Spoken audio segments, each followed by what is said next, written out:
Podcast ya, podcastnya Vokasia.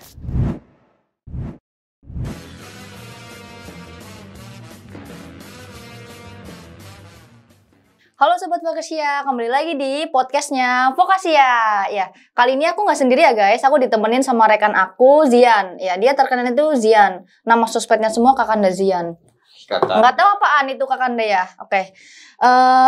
Zian, kamu kuliah di mana kalau boleh tahu? Aku kuliah di Jogja, di UTDI. Oh, di Jogja, UTDI. Itu kepanjangannya apa? Universitas Teknologi Digital Indonesia. Oh iya, bagus juga itu sepertinya.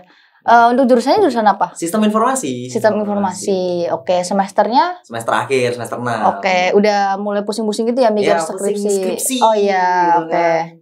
Pusing skripsi, digangguin pacar ya. Betul. Emang ada pacar Zian? Enggak sih. Oh, enggak ada. Oke, boleh guys yang minat DM aja nih Kakanda Zian ya. Oke, boleh. Oke, jadi aku di sini sama Zian itu mau membahas hal yang terjadi di zaman sekarang ini ya, sama anak-anak muda ini banyak banget lah dialami.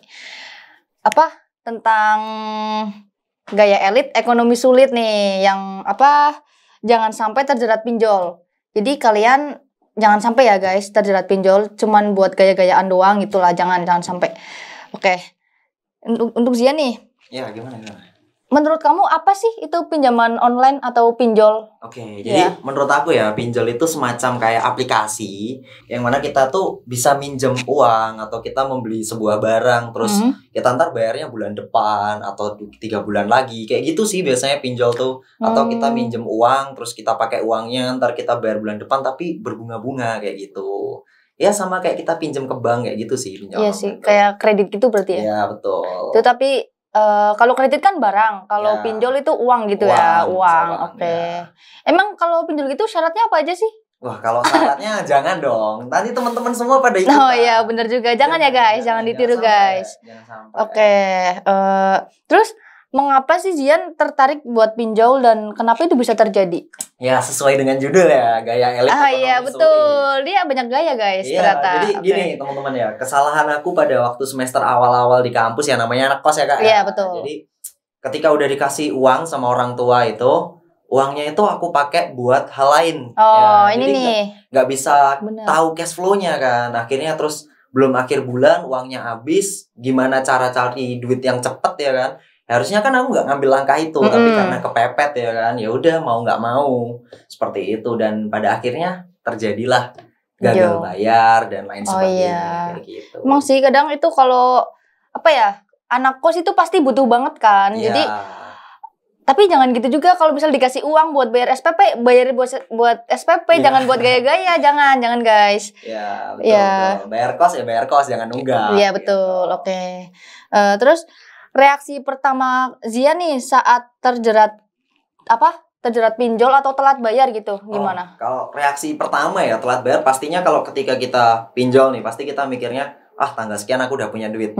Nah ternyata pada tanggal itu uangku tuh udah habis. Oh iya. Jadi bingung reaksiku, wah ini gimana? Apalagi terus kan diteror dan sebagainya, diteleponin, spam itu kan pasti. Dan kita yang pertama kali nyoba pinjol itu kan pasti kayak takut kan. Iya takut pasti. Data kita diapa-apain, ntar kita diancam-ancam dan lain sebagainya kan, kita takut.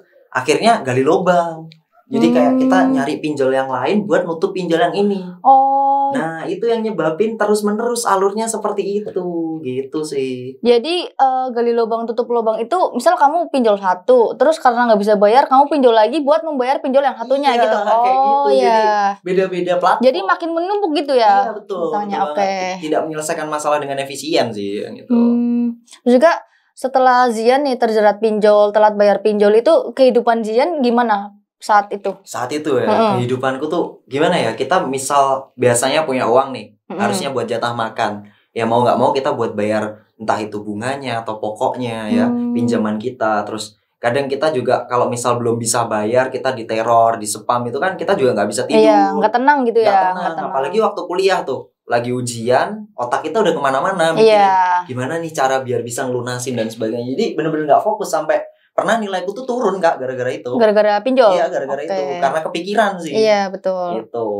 Terus udah terjerat, kita nggak tahu pemasukannya dari mana. Iya. Ya udah akhirnya pinjol lagi gitu Pinjol ya. lagi, Oke. gitu. Emang Jian nggak ada kepikiran buat kerja gitu part time atau apa? Awalnya sih nggak ada, kayak mikirnya butuh uang cepet kan. Dan pada masa itu kita mikirnya ngapain sih aku kerja, gini aja bisa kok gitu. Nah itu kesalahan yang dari awal pemikiranku kayak gitu. Oke. Jadi sekarang udah aman kan ya? Udah aman. Alhamdulillah. Oke. Terus hal apa nih yang memotivasi Zian buat lepas dari pinjol? Jadi halnya itu yang pertama pasti kasihan sama orang tua kan. Iya, Takutnya pasti. nanti kalau misal orang tua ditelepon atau apa, orang tua yang nggak tahu apa-apa pasti Kepikiran, iya, ya panik, anaknya Panik. jauh-jauh di Jogja, Iya, gitu, betul. Betul, terus juga pengen bisa hidup tenang, terus juga ketika tahu nilaiku turun gara-gara itu kan juga, aduh ini gimana tanggung jawabku sama orang tua, sama dosen kan juga. Ya walaupun kita itu tidak sebagai mahasiswa yang ambis ya, tapi seenggaknya nilai jangan sampai turun lah gitu. Iya.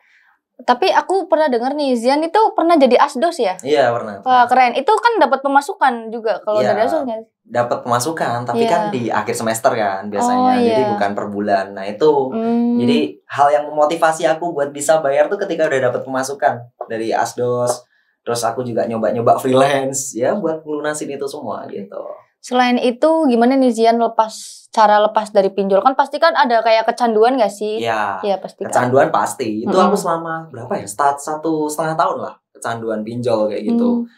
Nah itu tuh cara aku buat lepas. Yang pertama hal yang memotivasi aku tadi. Terus yang kedua itu aku nyoba freelance. Pasti nyoba freelance entah itu di kafe dimanapun. Lalu kan aku kebetulan punya beberapa ini kan keahlian di bidang web ya. Iya. Nah terus aku coba join freelancer. Oh iya, buat web kayak jurusan kamu gitu ya. Oke, ya gitu. dimanfaatkan. Terus gitu. juga sempet join program-program afiliasi kayak gitu. Jadi nyebar link. Ntar kalau orang ada yang beli lewat link itu, kita dapat uangnya kayak gitu. Terus juga nyoba jualan kecil-kecilan lah di kampus ke teman-teman kayak gitu sih.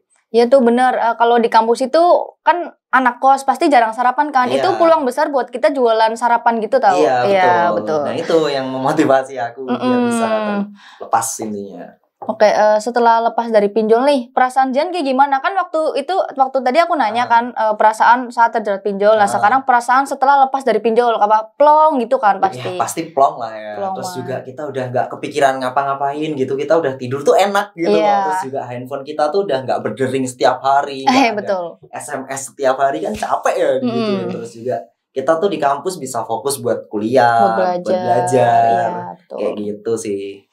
Oke, terus juga ada nggak nih pesan dari Zian buat mahasiswa atau anak-anak muda zaman sekarang biar nggak terjerat pinjol tuh gimana pesan dari Zian? Oke, jadi buat teman-teman semua nih yang belum sampai pinjol ya, jangan pernah nyobain deh daripada ketagihan. Jangan pernah banget, dan lebih baik kalian kerja freelance aja. Kerja freelance entah itu di kafe atau menjual keahlian kalian. Misalnya kalian pinter bahasa Inggris nih, nah kalian bisa itu join freelancer dengan menjual bahasa Inggris kalian seperti itu. Atau mungkin kalau kalian punya sebuah keahlian memasak ya kan, skill itu bisa kalian bikin makanan buat sarapan, jual aja di kantin-kantin kampus atau jual ke temen kayak gitu. Oh iya benar. Nah atau kalau enggak join aja afiliasi di Vokasia. Oh iya gitu. Betul tuh. Jadi buat kalian nih, kan tadi Zian bilang freelance kan? Iya. Terus kalau misalnya kan freelance susah zaman sekarang. Terus selain freelance apalagi tuh? Nah, kalau selain freelance gini, kalau afiliasi, misal teman-teman bikin akun nih di websitenya Vokasia kan ada program afiliasi tuh. Iya. Lumayan 10%, soalnya aku udah dapet. Komisinya 10% buat kita ya gitu ya. Oh iya. Jadi dari harga kursusnya, misal harga kursus 200.000 kita dapat 20.000. Itu dari satu pendaftar. Lumayan tuh guys. Coba kalau 50 pendaftar kita kalikin aja, yaitu 50 pendaftar kali 10%. Ya. Tuh udah hitung sendiri guys itu. Sendiri kan dari harga kursusnya kan lumayan kan gitu loh. Terus nih kan udah lepas dari pinjol, udah nggak terjerat lagi kan. Cara Zian sekarang mengatur keuangan itu gimana? Nah, cara aku ngatur keuangan gini. Yang pertama aku harus memahami keuangan masuk dan keluarku. Iya. Terus yang kedua membedakan rekening untuk tabungan pastinya ya. Jadi kita harus menabung, menyisakan dana darurat pasti dana darurat. Terus juga aku tuh kan karena bukan dari anak akuntansi ya, jadi nggak paham tentang cara ngatur uang tuh. Kemarin aku ambil kursus di Vokasia. Oh, kursus apaan tuh kalau boleh tahu? Itu cara mengatur keuangan buat pemula. Oh, itu kayak gimana? Jadi kita tuh diajarin buat ngatur keuangan kita, cash flow alur diri kita sendiri gitu loh. Jadi buat kita bertanggung jawab sama ekonomi diri kita sendiri gitu. Nah, di dalam kursus itu diajarin dan menurut aku keren banget dan bisa aku lepas dari pinjol tuh salah satunya juga join dari kursus itu. Jadi paham membedakan ini uang ini buat ini, uang ini buat ini kayak gitu. Oh, iya. Enak Menarik gitu. juga tuh. Kalau udah tahu gimana sih cara dapetin kursusnya itu? Nah, kalau yang dapetin kursusnya daftarnya itu iya. teman-teman bisa aja klik link yang di deskripsi ya di bawah ini gitu. Jadi teman-teman jangan lupa ya. Ntar di bawah ini akan dikasih link buat masuk ke afiliasi Vokasia. Ya, bukan afiliasi sih kursusnya. Oh ya kursusnya. Sorry guys. Nah itu jadi atau klik link yang di deskripsi aja biar enak gitu. Nah ntar langsung diarahin, tinggal daftar aja di situ. Itu harga kursusnya terjangkau kok. Buat murah pastinya ya. Murah dan murah. Kalau tahu di kursusnya ada dapat benefit kah apa gitu? Ya benefitnya pasti di Vokasia tuh benefitnya pasti dapat sertifikat. Oh dapat sertifikat, ya, bagus juga tuh. Kursusnya juga berlaku seumur hidup. Jadi kita misal nih hari ini aku beli, belum sempat belajar misalnya bulan depan deh aku mau buka. Bisa. Jadi itu bisa diakses seumur hidup. Seumur hidup. Oh jadi iya, bukan kayak kita beli ntar berlaku sebulan, bukan. Berarti kita nggak bayar lagi kan? Bayarnya cuma satu kali di pembelian pertama. Iya betul banget. Enak banget tuh guys, menarik kan? Jadi kalau menurut aku gini ya, walaupun harganya murah, tapi kualitasnya nggak murah. Iya, pasti. Itulah. Nyatanya jangan lupa bisa terbebas gitu. Untuk teman-teman yang lagi lagi susah di keuangan, apalagi buat mahasiswa-mahasiswa yang ngekos, yang merantau, mending ini aja join ke afiliasi Vokasia atau juga bisa bikin kursus di Vokasia gitu guys. Jadi kan ntar itu bisa buat seumur hidup juga kan kursusnya? Iya bisa dapat. Jadi kita jadi pengajar gitu kan. Ntar kalau ada orang beli kita dapat pemasukan. Oh iya tuh gitu. lumayan tuh guys. Teman-teman yang punya bakat ngajar bisa. Benar, apapun deh. Kalian punya bakat bikin web dari coding atau WordPress gitu kan bisa banget aja. Tuh. Nah, apalagi kalau bikin web itu kan lumayan ya. Pasti orang-orang pada minat buat maba-maba. Betul banget. Betul. Oke, ya mungkin udah cukup kali ya pertanyaannya. Ya, udah cukup kali ya. Dan juga buat teman-teman ya itu tadi intinya jangan pinjol. Iya, jangan sampai terjerat pinjol guys karena itu udah bahaya banget sih. Apalagi itu kita memasukkan data diri kan kayak NIK, alamat tempat tinggal gitu nggak sih? Banget, Kak. Iya, karena saya nggak pernah sih pay letter. Iya. Ya hampir sama. Oke. Ya. Jadi ya intinya jangan sampai lah. Jangan sampai ya. Buat teman-teman ya. Itu tadi. Apalagi kalau udah kecanduan pasti pengennya lagi. Oke, sampai menumpuk udah. Masa depan kalian gimana ntar? Hancur, pusing. Oke. Pusing banget. Ya, tapi kalau misal teman-teman mau nanya di komen aja. Boleh aja komen nih. Apa tahu boleh ke sosmednya Kak Zian? Apa nama Instagramnya? Instagram aku Kakanda Zian, Facebook aku juga sama, Telegram juga sama, Instagramnya sama. Kalau pengen cepat fast respon ke Line aja, Lineku juga sama ID-nya. Betul loh. Itu ya. Ya, barangkali ada yang mau minat sama Kak Zian? Boleh juga. Oke. Mungkin itu aja kali ya. Terima kasih untuk semuanya yang sudah menonton. Jangan lupa ya, setelah menonton, like, comment, share, subscribe. Oke. Jangan lupa kalau udah subscribe itu semua video podcast ditonton. Betul. Di like semuanya, di subscribe dan bunyikan loncengnya biar nggak ketinggalan. Oke. Thank you. Terima kasih Zian. Oke, see you guys. See you. Terima kasih. Podcast ya, podcastnya Vokasia.